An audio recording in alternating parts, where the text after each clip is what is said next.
Every day, organizations generate thousands of security events, log entries, alerts, anomalous behavior detections, and user reports. The challenge is not detecting these events. It is deciding quickly and accurately which ones represent genuine security incidents requiring a formal response, and which are false positives that can be closed without further action. Control A.5.25 of ISO 27001, 2022 establishes the requirement for a structured triage process that enables organizations to make this determination consistently, quickly, and with appropriate documentation.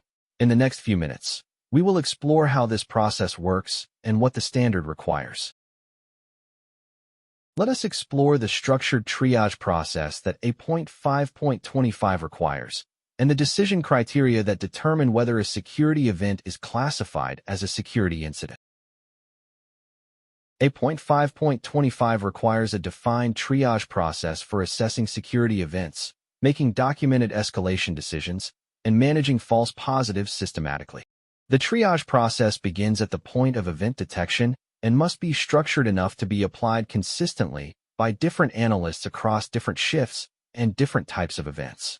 Events should be logged into a centralized system, a security information and event management platform, or a dedicated incident management tool immediately upon detection. The initial assessment should occur within a defined time frame. For high-severity alerts, this may be within minutes. For lower priority events, within hours.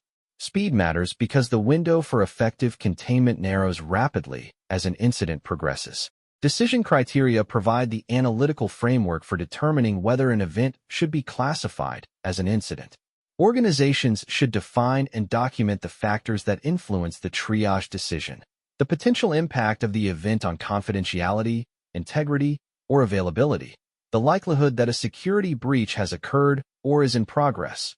Whether the event type triggers mandatory regulatory notification obligations. For example, under GDPR, a personal data breach must be assessed against the 72-hour notification threshold, and whether the event is part of a pattern of similar events that individually appear minor but collectively indicate a more significant threat. The quality of triage decisions depends on the competence and authority of the person making them. Organizations should designate specific roles, typically senior security analysts, with the authority and capability to make triage decisions. These individuals must have access to sufficient context about the organization's IT environment, threat landscape, and regulatory obligations to make sound judgments quickly. Where expertise is limited, organizations should consider retaining external security operations support or establishing escalation paths to more experienced personnel. Documentation of triage decisions is not merely a compliance requirement. It is a source of operational intelligence. A comprehensive record of every event assessed, the classification decision reached, the reasoning applied, and the outcome creates the data needed to identify false positive patterns, refine detection rules, assess the performance of the triage process, and demonstrate to auditors that event assessment is being conducted systematically. False positive documentation is particularly valuable. A high volume of false positives from a specific source indicates a tuning opportunity that can reduce analyst workload and improve detection quality. 4 essential concepts that underpin effective implementation of Control A.5.25. The volume of security events generated by modern IT environments is enormous. A medium-sized organization may generate millions of log entries and hundreds of alerts per day. The challenge A.5.25 addresses is not the generation of these events, but the quality of their assessment. Without a structured triage process, significant events can be lost in noise, delayed in assessment, or inconsistently classified depending on who happens to be on shift. Systematic event management is what converts raw alert data into actionable security intelligence. The distinction between a security event and a security incident is consequential. It determines whether formal incident response is activated, whether management is notified, and whether regulatory obligations are triggered. The classification must be based on evidence and applied against defined criteria, not left to individual judgment without a framework. Where the classification is ambiguous, organizations should err on the side of caution and escalate for further assessment rather than closing events prematurely. Effective triage requires both process discipline and contextual knowledge. Analysts must follow a defined process, but they must also apply their knowledge of the organization's environment to interpret events correctly.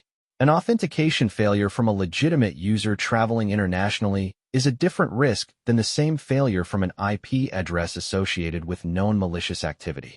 Good triage processes provide analysts with the context they need, threat intelligence feeds, asset criticality data, user behavior baselines, to make informed decisions rapidly. False positives are an inevitable feature of any detection environment, but they represent a cost and a risk. Each false positive consumes analyst time that could be spent on genuine threats. High false positive rates create alert fatigue, which increases the risk that genuine incidents are missed. Organizations should track false positive rates as a key performance indicator of their detection and monitoring effectiveness, and invest in tuning detection rules to reduce false positives while maintaining detection sensitivity for genuine threats.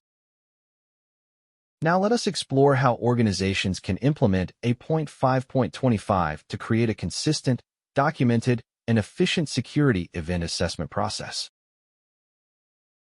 Effective implementation of A.5.25 requires defined triage criteria, centralized event logging, trained analysts, and documented decision records that feed continuous improvement.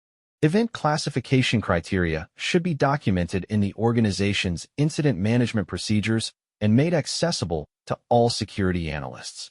The criteria should map specific event types to initial severity assessments and define the threshold above which an event is automatically escalated to incident status. Criteria should be reviewed and updated regularly to reflect changes in the threat landscape, new asset types and data classifications, and lessons learned from previous triage decisions. Centralized event logging is the technical foundation of the A.5.25 triage process. Logs from all relevant sources, endpoint detection and response tools, network monitoring, identity and access management systems, application logs, and cloud security monitoring should be consolidated into a SIEM or equivalent platform that supports correlation, search, and alert management. Log retention periods must be sufficient to support both real-time triage and retrospective investigation. Many regulatory frameworks require minimum retention periods of 1 to 2 years. Triage analysts must be trained specifically in the organization's classification criteria, escalation procedures, and the tools they will use during the assessment process.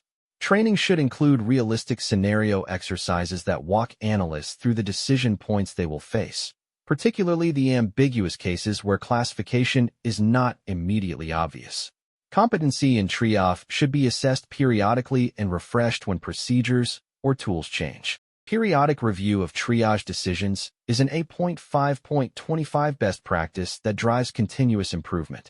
By analyzing patterns across triage decisions, particularly false positive rates, average time to classify, and the frequency of reclassification after initial assessment, organizations can identify specific alert sources that are generating excessive noise, criteria that are being inconsistently applied, and training needs among the analyst team. These insights should be fed back into procedure updates and detection rule refinements on a regular basis. Let us consolidate the essential points from our exploration of Control A.5.25. If you want to master all 93 Annex A controls and implement ISO 27001-2022 successfully, our complete Udemy course covers every control in depth with practical implementation guidance. Enroll today using the link below. Thank you for watching. If you found this useful, please like and subscribe for more ISO 27001 control breakdowns. See you in the next video.